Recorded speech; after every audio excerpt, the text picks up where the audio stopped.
What happens when a powerful cattle baron hires a woman to pretend to be his mail-order bride to stop his mother's matchmaking, but the woman who shows up is actually an undercover journalist investigating him for massive land fraud? When fake marriage meets real danger in 1880s Colorado, no one is prepared for what comes next. Hit that like button and subscribe for this explosive tale of deception, justice, and unexpected love. Cattle baron hires fake bride. But she's undercover journalist. Investigating him for land fraud conspiracy, Alexander Thornton stood at the window of his Denver office watching the city sprawl beneath him like a kingdom he'd conquered. At 35, he owned more land than some European princes, controlled cattle herds that could feed entire cities, and had enough money to buy whatever or whoever he wanted, which made his current predicament all the more irritating. "Your mother's arrived," his assistant Frederick announced from the doorway. "With another young lady." Alexander suppressed a groan.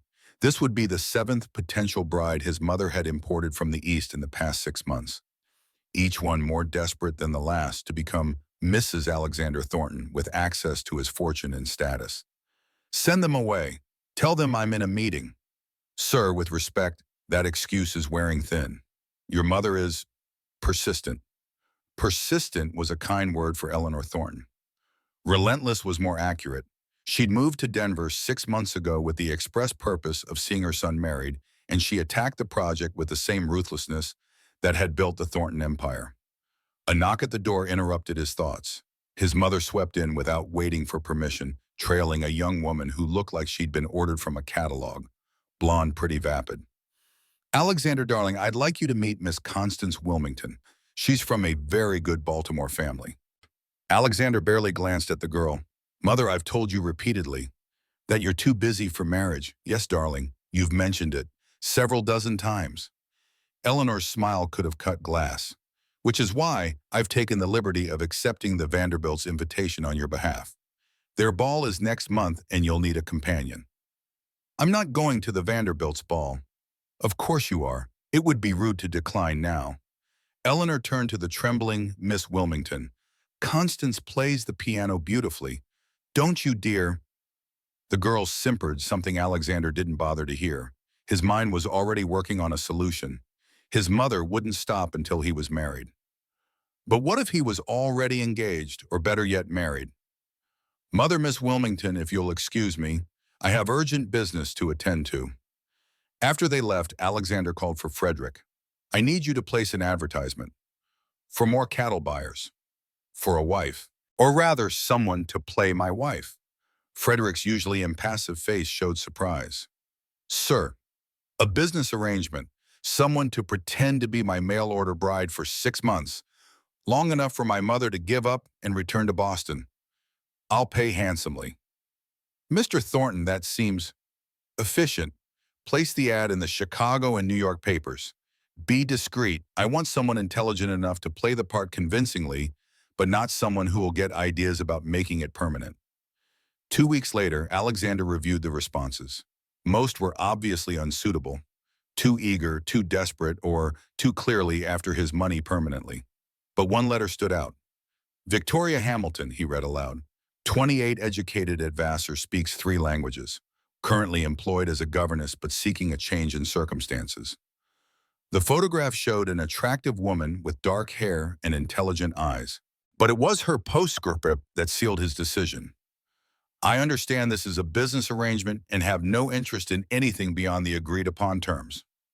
Perfect. A woman who understood boundaries. They corresponded, briefly establishing terms. $5,000 for 6 months of marriage, then a quiet divorce citing irreconcilable differences. She would arrive in 2 weeks, they would marry immediately, and she would play the devoted wife until his mother retreated. The day of Victoria's arrival, Alexander waited at Union Station with Frederick. He'd prepared everything. A story about their correspondence, a modest ring to make it believable, even a house separate from his mansion, where they could maintain appearances while keeping appropriate distance. The train pulled in with its usual fanfare of steam and whistles. Alexander watched the passengers disembark looking for Victoria Hamilton. Then he saw her. She was more striking in person than in her photograph. The dark hair was pinned in an elaborate style that suggested sophistication. She wore a traveling dress of deep green that emphasized her figure without being inappropriate.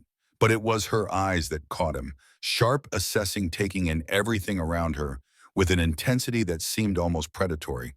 Mr. Thornton, her voice was cultured with a hint of something he couldn't place. Miss Hamilton, welcome to Denver. She smiled, and something about it made him uneasy. It's quite different from what I expected. Bigger, more civilized. We're not all cowboys in saloons despite what the Eastern papers print. No, I can see that. You've built quite an empire here, from what I've read. The way she said it, like she knew more than she should, sent a warning through him. But he dismissed it. Of course she'd researched him. Any smart woman would. They married that afternoon in a civil ceremony with Frederick and his wife as witnesses.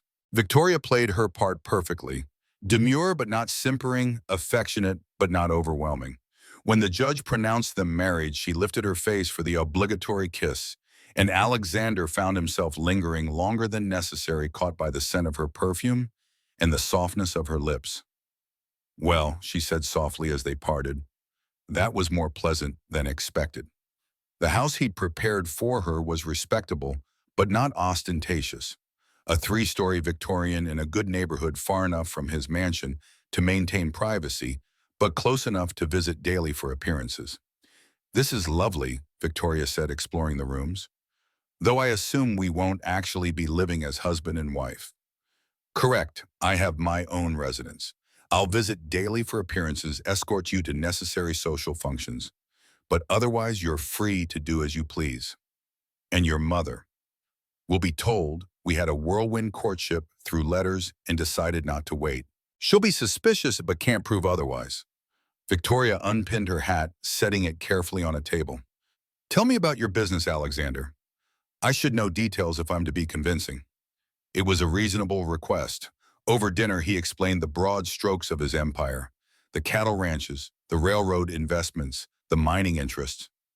Victoria listened attentively, asking intelligent questions that showed she understood business better than most men he knew.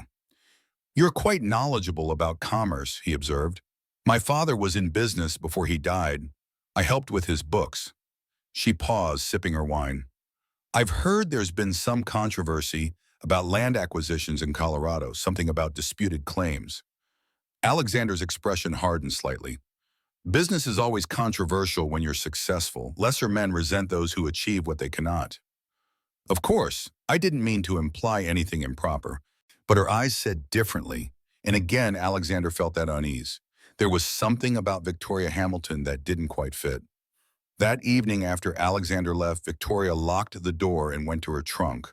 From a false bottom, she pulled out notebooks, newspaper clippings, and documents. Her real name wasn't Victoria Hamilton. It was Catherine Wells, investigative journalist for the New York Tribune. For 3 years, she'd been tracking stories of land fraud in the West. Powerful men using forged documents, intimidation, and sometimes murder to steal land from homesteaders and smaller ranchers. Alexander Thornton's name appeared in too many of these stories to be coincidence. His advertisement for a temporary wife had been the perfect opportunity. 6 months of close access to one of the most powerful men in Colorado, chances to search his office, overhear his meetings. Her editor had jumped at the idea despite the risks. Find proof, he'd said. Thornton's too smart to leave obvious evidence, but everyone makes mistakes. Find his. Now she was here, married to her target, playing a role that was already more complicated than expected. Alexander Thornton wasn't what she'd imagined. She'd expected arrogance, cruelty, obvious villainy. Instead, he was intelligent, cultured, and surprisingly respectful. It didn't mean he wasn't guilty, but it meant she'd have to be more careful. The next morning, Alexander arrived early with his mother in tow. Eleanor Thornton swept into the house like an invading army, examining everything with critical eyes. So, Eleanor said, studying Catherine with the intensity of a scientist examining a specimen, "You're the woman who finally caught my son's attention." "It seems so," Catherine replied, playing the nervous new bride perfectly. "Through letters," Alexander says. "How modern." The skepticism was obvious. "Sometimes the heart finds its match in unexpected ways," Catherine said, linking her arm through Alexander's. She felt him tense, then relax into the role. "Indeed. Tell me about your family, Mrs. Thornton." Catherine recited the story they had agreed upon, orphaned, young educated through the charity of a wealthy aunt working as a governess until loneliness drove her to answer Alexander's advertisement. How convenient that you have no family to meet, Eleanor observed. Mother, Alexander warned, I'm simply making conversation, darling. Eleanor's smile was sharp. You must forgive a mother's protectiveness, Victoria. Alexander is quite a catch.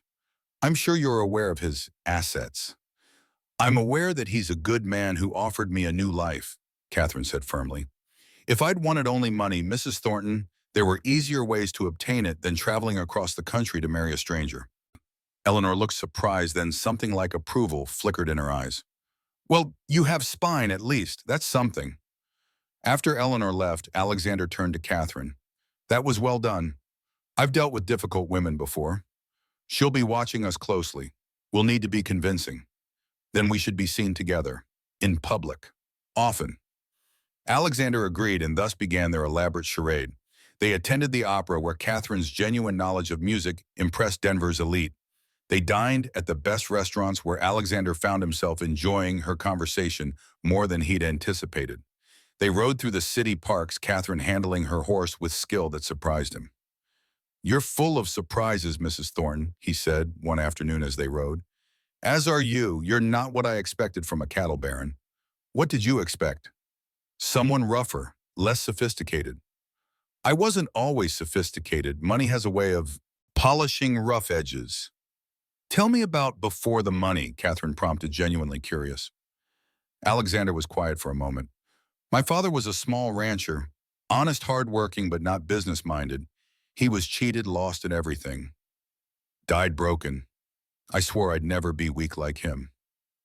Being honest isn't weakness. Isn't it honest men die poor, Victoria? Smart men die rich. And which are you? Why does I know. Which do you think? Catherine studied his profile, seeing something darker beneath the polished surface. I think you're more complicated than either. That evening there was a reception at the governor's mansion. Catherine wore a gown of midnight blue that Alexander had sent over, playing the part of the devoted new bride. But she was also listening, watching, gathering information. She overheard Alexander talking with Judge Patterson about a land dispute. The paperwork is clear, the judge was saying. The Henderson claim is invalid. See that it stays that way? Alexander replied, his tone carrying subtle menace. Later, she heard him discussing cattle prices with a railroad executive, mentions of preferential rates that bordered on illegal. Each conversation added pieces to the puzzle she was building. You're very observant, Alexander said, appearing at her elbow. Catherine's heart raced, but she kept her expression calm. I'm trying to learn about your world, to be a proper wife. And what have you learned? That power in Denver flows through you like water through a river. Everyone wants something from you, including you. I have what I wanted, a new life, a fresh start. Alexander studied her, and Catherine felt like he was trying to see through her skin to the secrets beneath. Sometimes I wonder if you're too good to be true, Victoria. Everyone has secrets, Alexander, even you. Especially me. He offered his arm. Dance with me. Give the gossips something to discuss. As they waltzed, Catherine was acutely aware of his hand on her waist, the strength in his arms, the way he moved with surprising grace. This was supposed to be a business arrangement, an investigation. But her body was responding to his proximity in ways that had nothing to do with journalism. You dance well, she said to distract herself. My mother insisted on lessons, said no son of hers would be a social embarrassment. She loves you. She loves the idea of me, the successful son, the empire builder.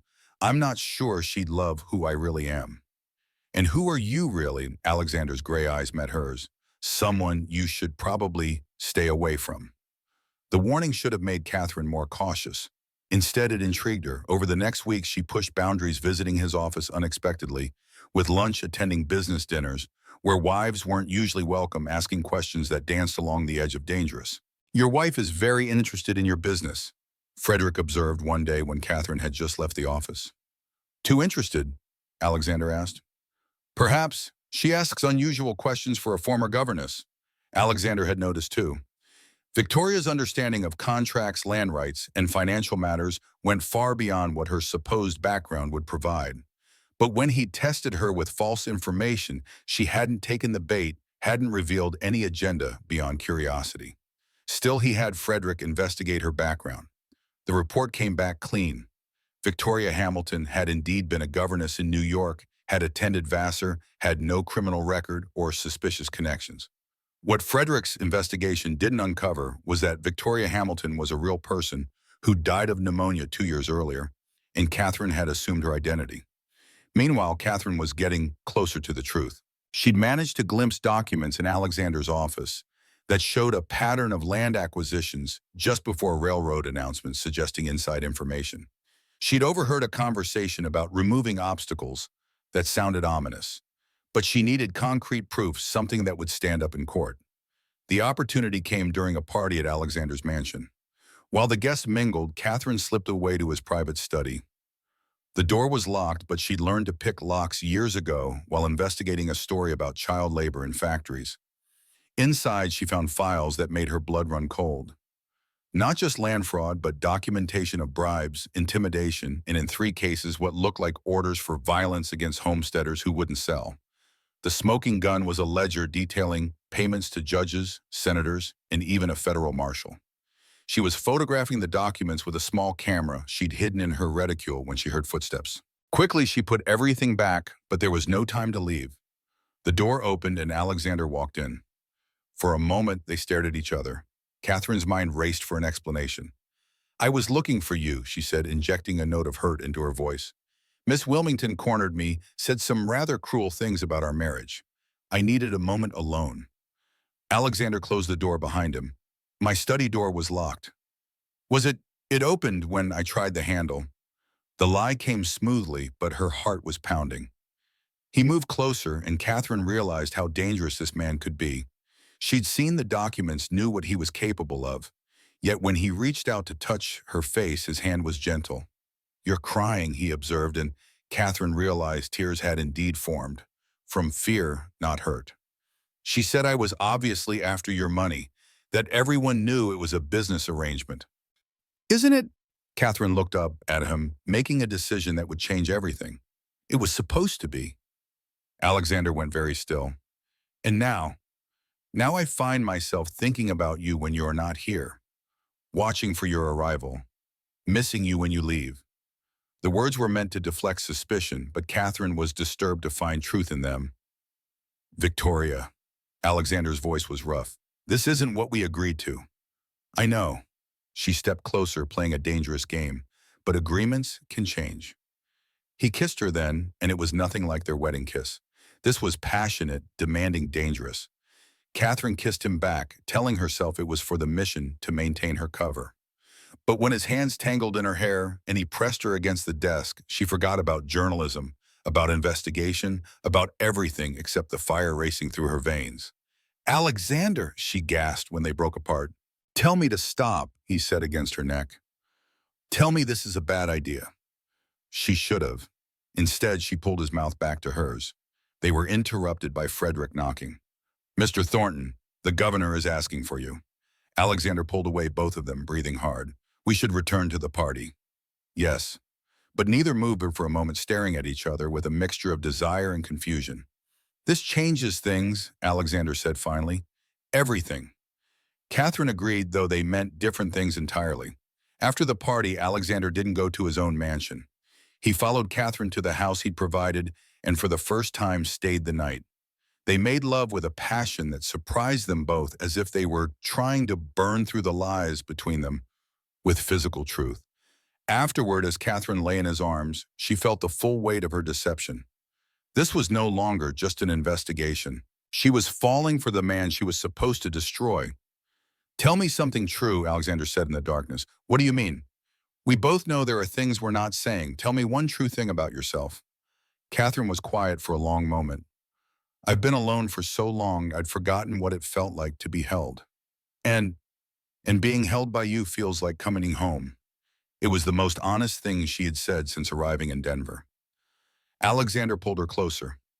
"My true thing, I've built an empire, but until you, I'd never built anything worth keeping." The next morning brought harsh reality. Catherine woke to find Alexander gone, a note saying he had urgent business. She dressed quickly and went to her hidden cache of evidence. She needed to send a report to her editor, but how could she now? She'd crossed a line personally and professionally. While she wrestled with her conscience, Alexander was meeting with Judge Patterson. "We have a problem," the judge said. "Someone's been asking questions about the Henderson land deal, a journalist from back east." "Who?" "Don't know yet, but they've been thorough. If they find the right documents—" "They won't," Alexander said firmly. "Double the security at all offices and find out who this journalist is. What if they have already found something? Then we deal with them." Quietly. Alexander left the meeting troubled. The timing was suspicious. A mysterious journalist appears just weeks after his convenient marriage to a woman who asked too many questions. He thought about Victoria's tears last night, her passion, her confession in the darkness. Either she was the best actress he'd ever met, or maybe both things were true. Maybe she was investigating him and falling for him simultaneously. That evening, he arrived at Victoria's house with flowers and suspicion in equal measure. She greeted him warmly, but he saw the shadows under her eyes, the tension in her shoulders. "We need to talk," they both said simultaneously, then laughed awkwardly. "You first," Alexander said. Catherine took a breath. She should confess everything, warn him about the investigation, give him a chance to explain or defend himself. But looking at the documents she'd found, she knew there was no innocent explanation. "I think your mother is warming to me," she said instead, taking the coward's path. "That's not what you were going to say." "No," she admitted, "but I'm not ready for that conversation." "When will you be ready?" "When you are." They stared at each other, both knowing they were dancing around dangerous truths. "There's a cattle auction tomorrow," Alexander said finally. "Come with me. See what I actually do." "I'd like that." The auction was held at the stockyards, a sprawling complex that showcased Alexander's power. Catherine watched him work, negotiating, commanding respect, making decisions that affected hundreds of livelihoods. She saw how the smaller ranchers deferred to him, some with respect, others with barely concealed fear. During lunch, she overheard a conversation that chilled her. "Thornton's making an offer on my land," one rancher told another.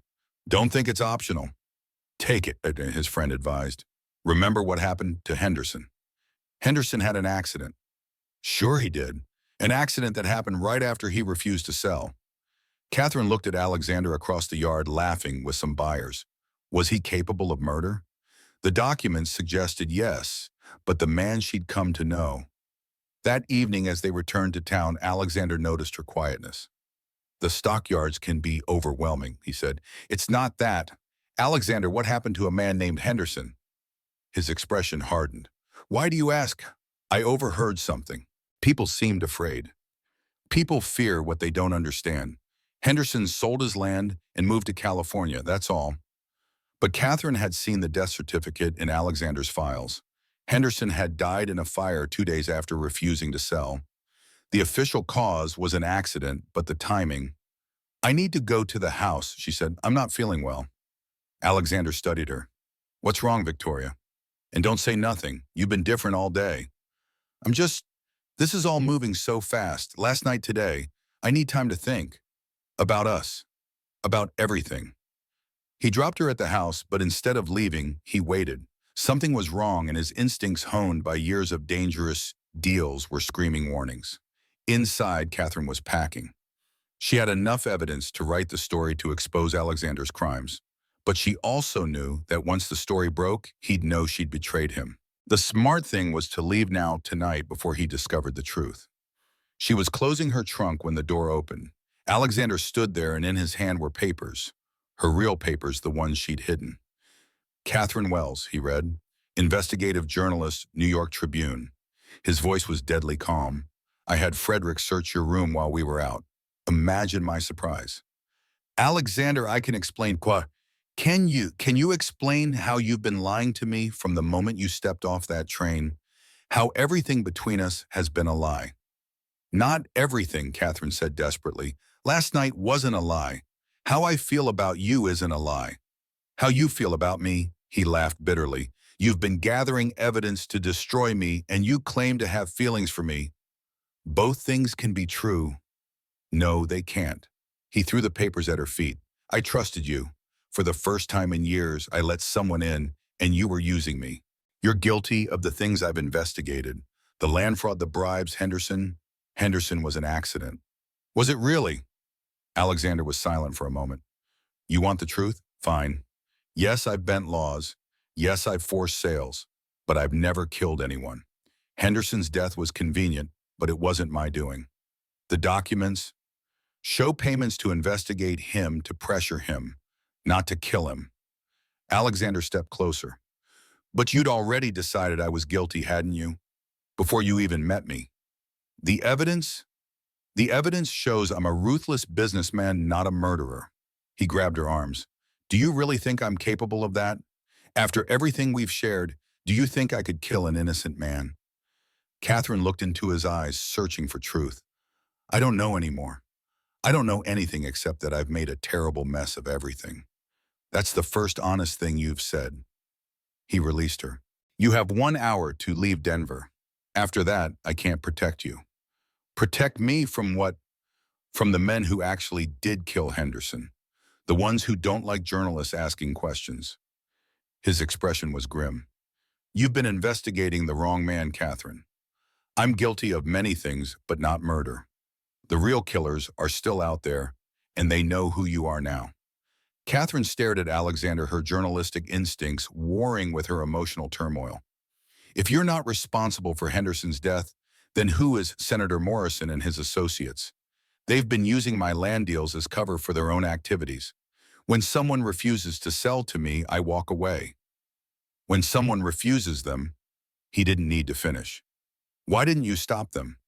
Because exposing them would expose me too. We're tangled together like snakes. I provide legitimate business cover. They provide political protection. That makes you complicit. Yes, Alexander agreed simply. It does. But there's a difference between complicity and murder. Before Catherine could respond, the sound of horses approaching made them both freeze. Alexander moved to the window, peering through the curtains. Morrison's men, he said quietly. They must have followed me. He turned to Catherine. Do you trust me? I don't know. Wrong answer. Do you want to live? Yes. Then you need to trust me now. He pulled her toward the back door. My carriage is in the alley. We're going to walk out calmly, get in, and drive away. Can you do that? Catherine nodded, her reporter's notebook and evidence tucked into her bodice. They slipped out the back as the front door splintered under the boots of Morrison's men. Alexander drove the carriage himself, taking a circuitous route through Denver's back streets. We need to get you on a train tonight. No, and Catherine, this isn't a game. These men will kill you. Then help me expose them. You have inside knowledge, documents they don't know about. Together we could die. He pulled the carriage into an alley behind his mansion. Come inside, we need to plan. His private study was a fortress of locked cabinets and hidden safes. Alexander opened one, pulling out files Catherine hadn't found in her earlier snooping. Everything's here, he said. Morrison's bribes, the murder orders, all of it. I kept it as insurance. Why are you showing me this? Because you were right about one thing. I am guilty, maybe not of murder, but of allowing it to happen, of profiting from fear. He handed her the files. Take these, write your story, but leave Denver tonight. Come with me. The word surprised them both. What? Alexander asked. Come with me. Testify. Help me bring them down. You could get immunity if you cooperate. I'd lose everything. You'd keep your life and maybe your soul. Alexander laughed bitterly. You think I have a soul worth saving? I know you do. I've seen it. When you held me last night, when you laugh at Timothy's jokes at the stockyard, when you defend the smaller ranchers from Morrison's worst impulses. Catherine moved closer. You're not a good man, Alexander, but you're not irredeemable. You're naive. Maybe, or maybe I'm the first person in years to see who you could be instead of who you actually are. A sound from downstairs interrupted them. Voices, footsteps. They're here, Alexander said. He locked the study door, then opened a hidden panel in the wall. This leads to the stables. Take the files and go. Not without you. Catherine, I'm not leaving you to face them alone. Alexander looked at her. This infuriating woman who'd lied to him, investigated him, and somehow made him want to be better than he was. You're going to get us both killed, he said, but he grabbed his own set of documents and followed her into the passage. They emerged in the stables where Alexander's best horses waited. He saddled too quickly, while Catherine changed into riding clothes she found in a trunk, probably left by one of his mother's candidates. "Where are we going?" she asked as they mounted. "There's a federal marshal in Colorado Springs. Judge Harper. He's the only clean law within 100 miles. How do you know he's clean?" "Because Morrison tried to bribe him and failed. Nearly got him killed for it." They rode hard through the night, stopping only to rest the horses. As dawn broke over the mountains, Catherine saw Alexander differently. Not the polished businessman or the dangerous cattle baron, but a man running from the empire he'd built on sand. "Why are you doing this?" she asked during one rest. "Because you were right. I've been alone so long, I'd forgotten what it felt like to have someone believe I could be better." He looked at her. "Even if that someone was lying to me the entire time." "Not the entire time. When I said being held by you felt like coming home, I meant it." "And now, after everything," Catherine considered. "Now I think home isn't a place, it's a person who sees all of you, the good, the bad, the terrible, and chooses to stay anyway." "I haven't asked you to stay." "No, but you haven't asked me to leave either." "Not really." They reached Colorado Springs by noon, exhausted and dust-covered. Judge Harper's house was a modest Victorian on a quiet street. The judge himself, a stern man in his 60s, listened to their story with increasing alarm. "You have proof?" he asked. Alexander and Catherine spread the documents on his desk. The judge examined them carefully. "This is enough to hang Morrison and half the territorial government," he said finally. "But you realize what you're risking, Thornton.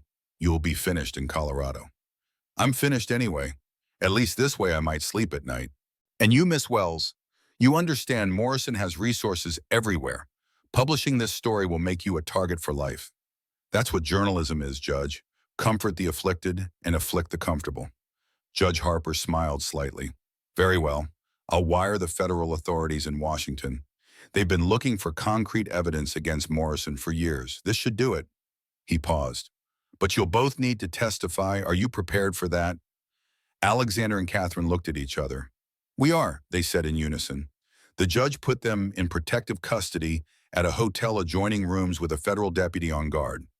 That evening, as Catherine prepared her story for the Tribune, Alexander knocked on the connecting door. "May I come in?"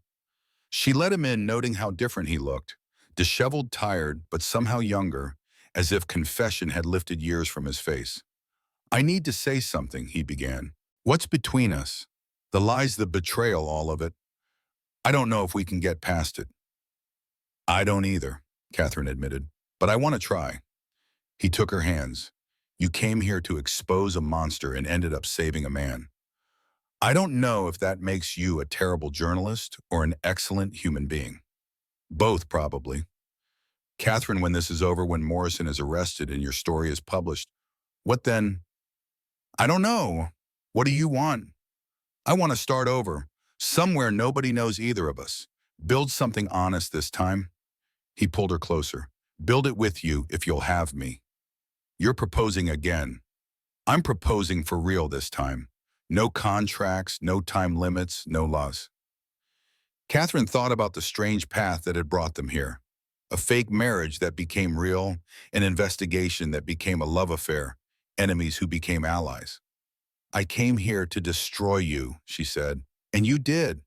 The old me is dead." Alexander cupped her face. "But you also created something new. Someone I actually like when I look in the mirror." "That's not my doing. That's yours." "It's ours." She kissed him then, and it was different from before. Not desperate or passionate, but deep and sure, a promise of possibilities. The trial was a sensation. Alexander's testimony, backed by the documents, led to Morrison's arrest along with 6 other officials. Catherine's story ran in newspapers across the country, exposing the land fraud scheme that had stolen millions from honest homesteaders. Alexander lost everything as predicted. His lands were seized, his assets frozen pending investigation. But he stood tall through it all, Catherine beside him in the courtroom. "Any regrets?" she asked him after the verdict. "Only one." "What's that?"